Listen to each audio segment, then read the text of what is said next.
oliftasi bo'lsam kerak odamni. Har kuni yangi libos olganim olgan. Men-ku boyvachchaman.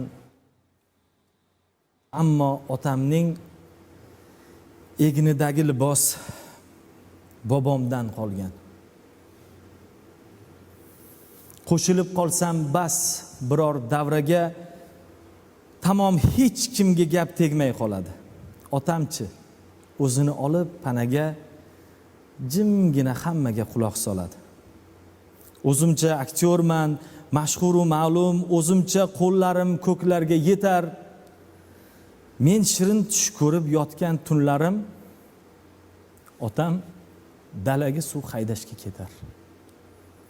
Kimning ko'nglini bilmoq istasang, unga qalb ko'zi bilan qarab boq ekan. Angladimki, yaxshi aktyor bo'lishdan yaxshi o'g'il bo'lish qiyinroq ekan. Otam dunyodagi eng yaxshi inson. Yomon o'g'ildirman, balki unga men. Har lahza shukrlar qilaman otam sog' omon o'tkazgan har bir kunga men.